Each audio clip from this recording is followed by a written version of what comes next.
Hola a todos, mi nombre es Jocelyn Escorcia y el de mi compañera es.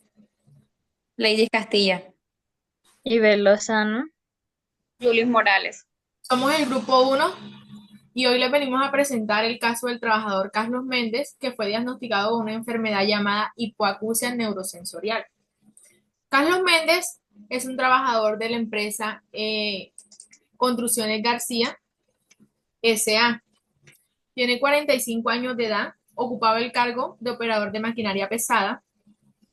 Las actividades o tareas que realizaba Carlos Méndez eh, era la operación de maquinaria pesada, principalmente en excavadoras y cargadores frontales. A él su trabajo lo obligaba a estar por largas horas sentado en las cabinas de las máquinas, expuesto a ruidos y vibraciones de alta intensidad. También tenía que estar en contacto con sustancias químicas, como lo son el aceite y los lubricantes, ya que tenía que realizarle mantenimientos preventivos a las maquinarias. Carlos Méndez llevaba en la empresa 15 años laborando y como todo trabajador debía realizarse laboratorios. Después de una serie de estudios médicos, fue diagnosticado con esta enfermedad llamada hipoacusia neurosensorial. Eh, Debido a la exposición prolongada de ruidos intensos y trastornos musculoesqueléticos en la columna lumbar, como consecuencia de las vibraciones y las posturas que mantenían por largo tiempo en las maquinarias. Esta enfermedad se puede diagnosticar como una enfermedad laboral, ya que está directamente relacionada con las tareas que realizaba Carlos Méndez en la empresa.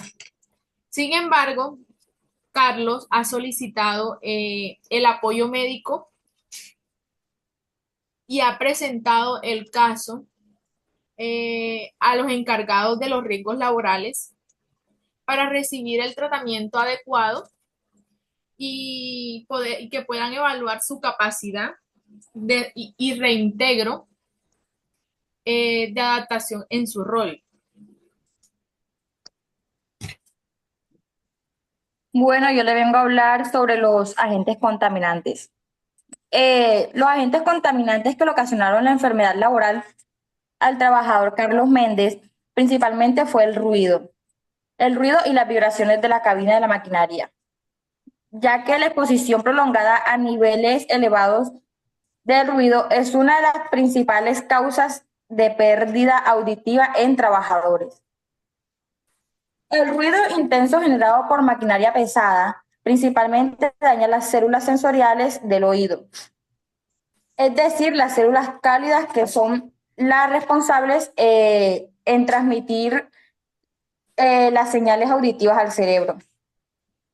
Esta exposición a lo largo de los años provoca hipoacusia neurosensorial, eh, como lo es en el caso del trabajador Carlos Méndez. Por otro lado, se encuentran las vibraciones constantes producidas por la maquinaria pesada. Esta se transmite a través del asiento y el cuerpo del operador, especialmente cuando se mantiene una postura fija durante largas horas de trabajo. Las vibraciones afectan el sistema musculoesquelético, especialmente en la columna, generando daños a largo plazo. Ambos agentes contaminantes, el ruido y las vibraciones, están directamente relacionadas con las actividades de Carlos, con el ambiente y con la realización de sus tareas. La falta de protección adecuada o de medidas preventivas como el descanso, como descansos regulares, el uso de equipos de protección auditiva y el asiento amortiguado contribuyen a que estos factores se convierten en riesgos laborales significativos.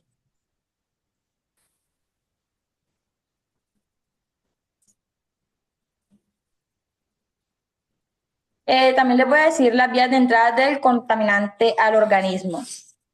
La primera está en la vía auditiva, que por la intensidad del ruido que genera la maquinaria pesada ingresó al organismo de Carlos a través de sus oídos, eh, la exposición, la exposición constante a altos niveles de sonido a lo largo de los años, que le provocó la pérdida auditiva a Carlos Méndez. Eh, el hipoacusia neurosensorial, al dañar estas células, son incapaces de regenerarse, lo que se convierte en la pérdida auditiva en un problema irreversible. El 2 es por vía mecánica. Las vibraciones de la maquinaria se transmitieron a través del asiento de la cabina y de las extremidades de Carlos, generando una constante exposición mecánica en el sistema musculoesquelético, como lo es la columna lumbar. Gracias. Bueno, voy a hablar sobre las posibles causas. La falta de evaluación de riesgos laborales. Una evaluación de riesgo adecuada es clave para identificar agentes dañinos en el lugar de trabajo, como ruido y vibraciones. En este caso, la normativa de seguridad laboral generalmente exige la identificación, evaluación y control de los riesgos físicos, como el ruido y las vibraciones. Mediante estudios de medición, la ausencia de una evaluación efectiva impidió tomar medidas preventivas a tiempo, exponiendo a Carlos a condiciones que dañaron su salud. Falta de equipos de protección individual. La legislación de seguridad y salud en el trabajo suele establecer que los protocolos deben proporcionar equipos de protección adecuados como protección auditiva y asientos antivibratorios. En actividades de alto riesgo como las operaciones de maquinaria, falta de protectores adecuados para el ruido y sistemas que minimicen las vibraciones pudo ser una causa significativa en el desarrollo de la hipoacusia y las lesiones musculoesqueléticas. Exposición prolongada sin rotación de tareas ni pausas regulares. La exposición a ruidos y vibraciones durante jornadas de trabajo prolongadas, sin pausas adecuadas o rotación de tareas, incrementa el riesgo de enfermedad laboral. Sin embargo, que limiten el tiempo de exposición de trabajo. Queda más vulnerable a los efectos dañinos. Una buena práctica de prevención implica la planificación de pausas y cambios de actividad para el impacto de estos agentes. Capacitación insuficiente en riesgos laborales. La falta de capacitación sobre los riesgos y el uso correcto de los equipos de protección pueden aumentar la vulnerabilidad del trabajador a enfermedades laborales. Carlos no puede haber recibido formación de cómo protegerse del ruido y las vibraciones, ni sobre los riesgos asociados a su carga. La legislación establece que las empresas deben proporcionar formación adecuada y continua en temas de seguridad y salud ocupacional. Deficiencia en la vigilancia de la salud. La legislación establece que los trabajos deben realizar cheques médicos periódicos, especialmente en trabajos de riesgo, para detectar cualquier síntoma inicial de enfermedad laboral. La falta de vigilancia médica en Carlos pudo impedir que su diagnóstico fuera temprano, aumentando los daños acumulativos a su salud. Si se hubiera implementado correctamente las medidas preventivas y legislativas mencionadas, se podría haber reducido el riesgo de Carlos de desarrollar enfermedades laborales. Cada uno de estos factores apunta a la importancia de una gestión integral de la seguridad y salud en el trabajo, que proteja la salud del trabajador cumpliendo con la normativa vigente.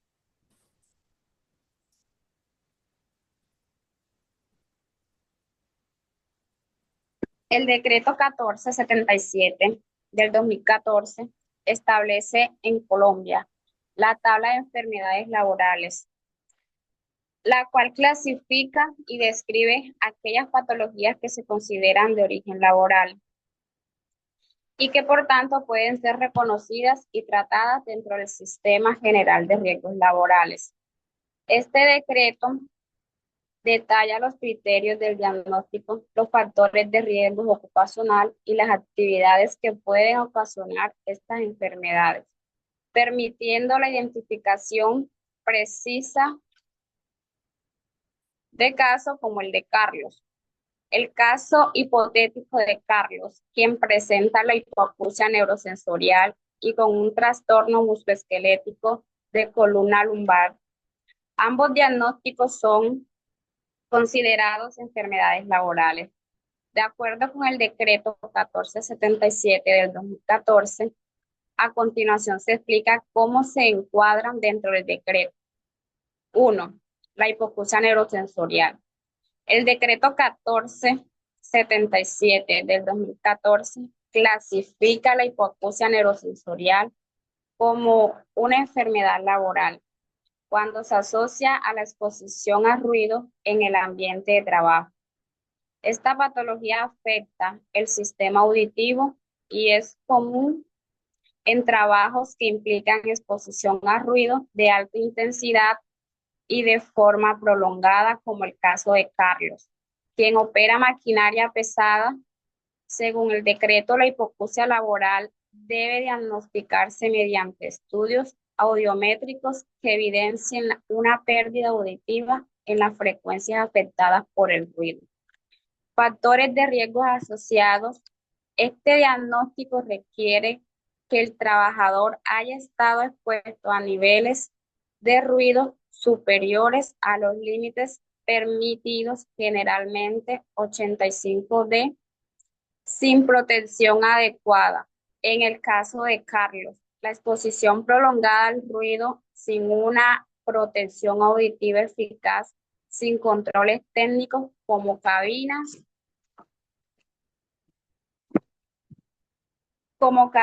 insonorizadas o descansos regulares, lo expuesto al riesgo generando la hipoacusia neurosensorial de origen laboral. 2.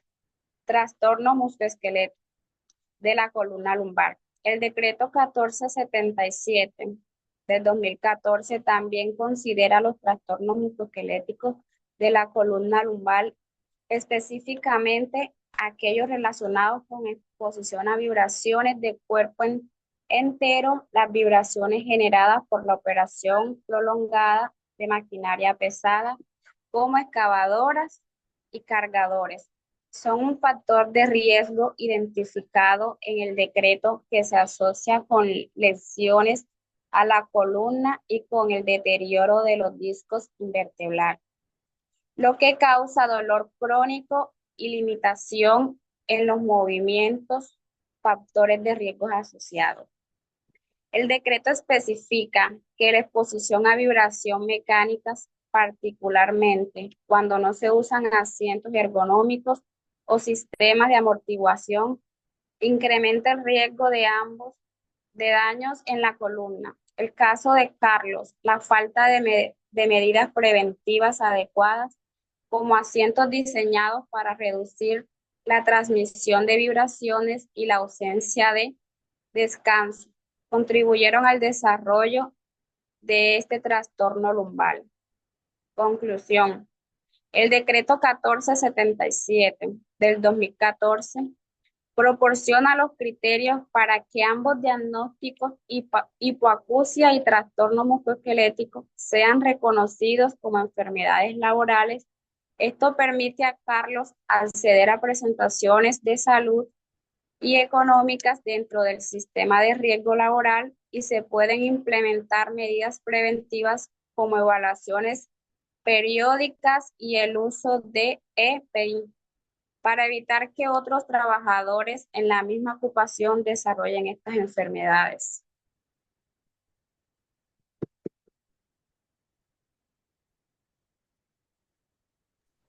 ¿Cómo hacer el reporte en el FURER?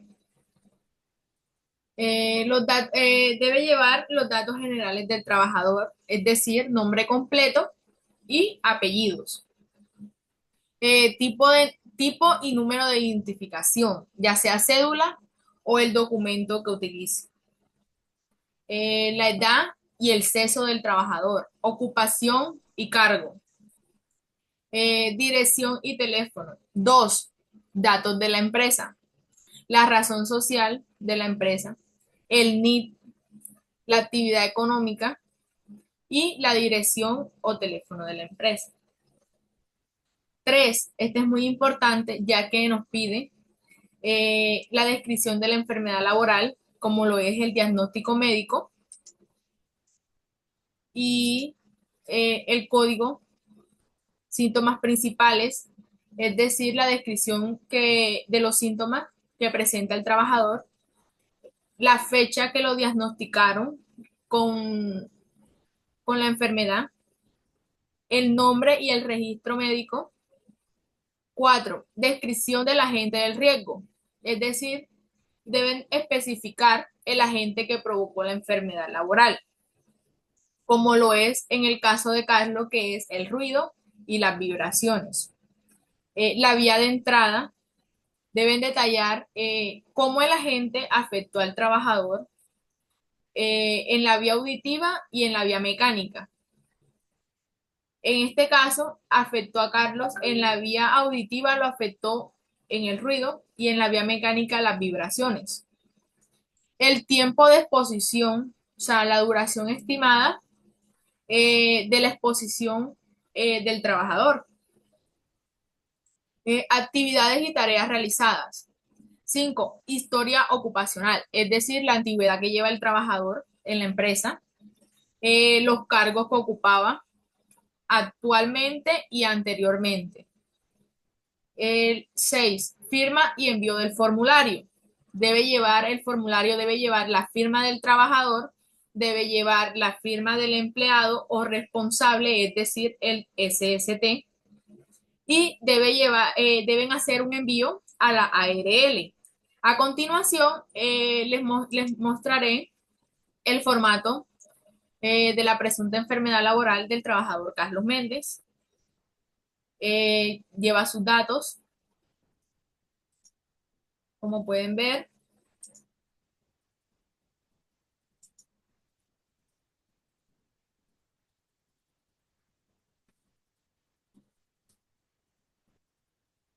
General,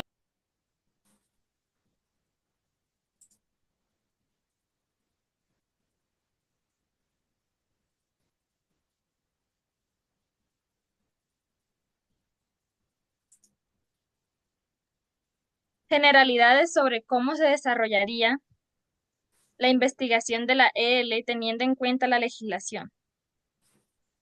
La investigación de una enfermedad laboral en Colombia, de acuerdo con la legislación vigente, sigue una serie de pasos establecidos para determinar el origen y los factores de riesgo que contribuyeron al desarrollo de la enfermedad. Este proceso está regido por el Decreto 1072 del 2015 y el Decreto 1477 del 2014, los cuales establecen las pautas para el diagnóstico, el informe y la investigación de enfermedades laborales. A continuación se detallan las generalidades sobre cómo se llevaría a cabo esta investigación. Notificación y reporte de la enfermedad. De acuerdo con la legislación vigente, la investigación comienza una vez se notifica y se reporta la enfermedad laboral a la administradora de riesgo laboral ARL y a la empleadora mediante el FUREL, formato único de reporte de enfermedad laboral. La empresa o el profesional en seguridad y salud en el trabajo del empleador debe enviar el FUREL a la ARL en el momento en que se obtiene el diagnóstico. Formación del equipo de investigación. La investigación debe ser realizada por un equipo interdisciplinario de la ARL y del empleador, que incluye personal de salud ocupacional, seguridad industrial y profesiones en seguridad y salud en el trabajo. En algunos casos, las intervenciones de un médico especialista puede ser necesario para confirmar el diagnóstico y analizar la relación entre las enfermedades y las actividades laborales del trabajo. Recopilación de información. Se realiza una recopilación de datos del caso del trabajador y de su entorno laboral, como el historial ocupacional del trabajo, condiciones del entorno laboral y evaluación de factores de riesgo. Y revisión de equipos de protección individual. Análisis de causalidad y relación con el trabajo. La investigación debe establecer si existe una relación causal entre las tareas desempeñadas y la enfermedad diagnosticada, siguiendo las pautas del decreto 1477 del 2014, que define qué enfermedades pueden ser de origen laboral y los factores asociados a esta evaluación. Implica un análisis de exposición, una identificación de fallas en la gestión de los riesgos, una entrevista y observaciones en el lugar de trabajo. Como parte de la investigación se puede realizar entrevistas en el trabajador, supervisores y compañeros para entender mejor las condiciones del trabajador y el uso de EPI. También se hace observaciones directas en el lugar de trabajo para identificar posibles factores de riesgos adicionales o condiciones que puedan haber contribuido a la enfermedad. Conclusiones y recomendaciones. Una vez completada la investigación, el equipo emite un informe final con sus conclusiones, que debe incluir confirmación de origen laboral, medidas correctivas y plan de acción preventiva. Implementación de las medidas correctivas. La empresa debe trabajar en conjunto con la ARL para implementar las medidas correctivas y preventivas recomendadas en el informe final. Según la legislación, las recomendaciones deben llevarse a cabo para reducir el riesgo en el entorno laboral y proteger la salud de los trabajadores. Seguimiento y evaluación después de implementar. La ARL y la empresa debe realizar un seguimiento para evaluar la efectividad de las medidas preventivas y asegurarse de que se cumpla con la normativa. Estos procesos de evaluación continúan, es fundamental para garantizar que no se presenten nuevos casos relacionados en los mismos factores de riesgo.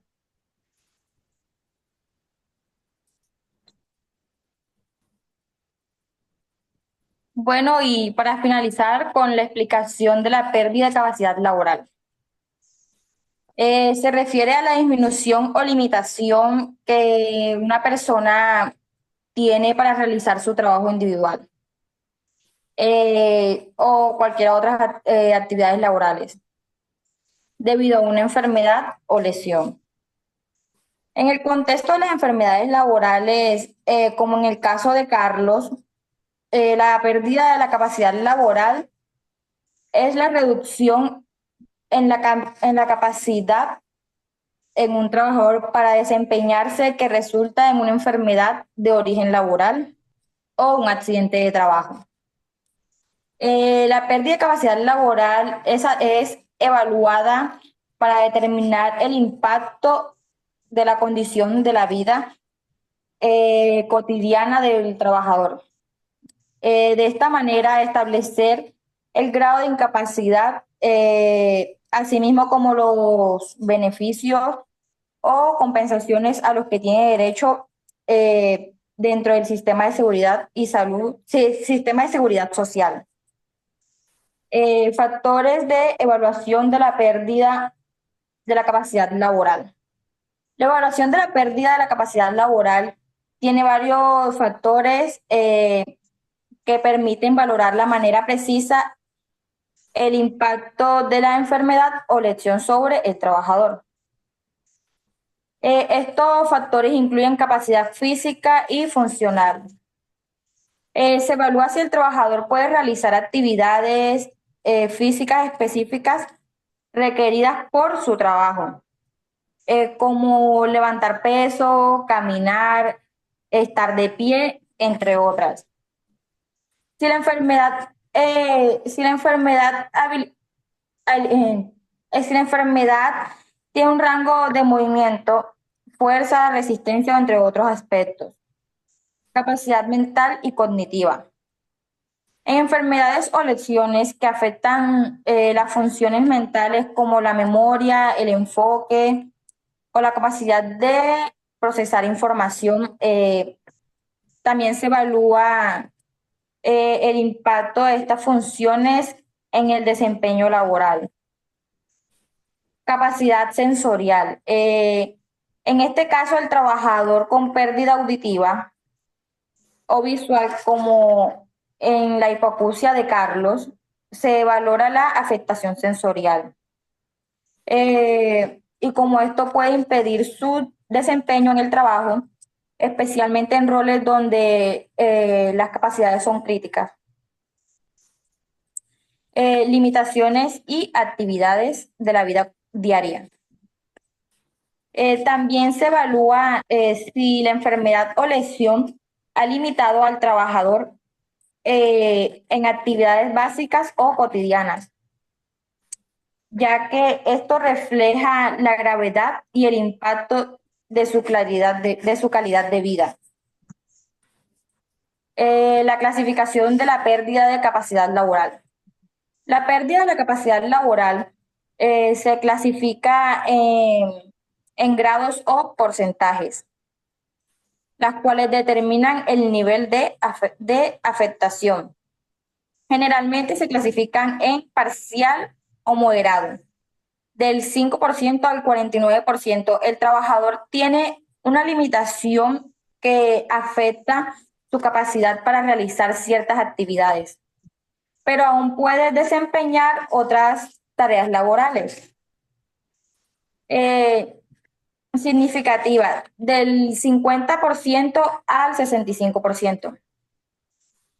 Considerable que limita la manera significativa de las posibilidades del trabajador para realizar sus labores. Total del 66% o más. La pérdida de la capacidad, la pérdida de capacidad laboral es severa, lo que significa que el trabajador no puede desempeñarse en ninguna de sus actividades. El proceso para determinar la pérdida de la capacidad laboral está la evaluación media. El trabajador debe someterse a una evaluación realizada por parte de la Junta de Calificación de Invalidez, que incluya profesionales de diferentes áreas de la salud. En esta evaluación se examinan los síntomas y diagnósticos y el impacto funcional de las enfermedades o lesiones. Determinación del grado y la pérdida de la capacidad laboral. Basándose en los resultados, basándose en los resultados de la evaluación médica, la Junta de Calificación de Invalidez asigna un porcentaje de pérdida de capacidad laboral, utilizando tablas específicas y criterios normativos que se definen en el decreto 1507 del 2014 de Colombia. Este porcentaje refleja el grado de afectación en función de la enfermedad laboral cognitiva. Notificación y reconocimiento de beneficios. Con base al porcentaje de la pérdida de la capacidad laboral, el trabajador puede acceder a diferentes beneficios del sistema de seguridad social, como la pensión por invalidez, la indemnización o reubicación laboral. Por ejemplo, en el caso de que la pérdida de la capacidad laboral supere el 50%, el trabajador podría tener derecho a una pensión por invalidez. Importancia de la evaluación de la pérdida de la capacidad laboral. La evaluación de la pérdida de la capacidad laboral es esencial para proteger los derechos del trabajador afectando por una enfermedad laboral, asegurando que reciba los beneficios o compensaciones adecuados. Y la orientación sobre la ubicación laboral o adaptación a sus capacidades actuales. Gracias.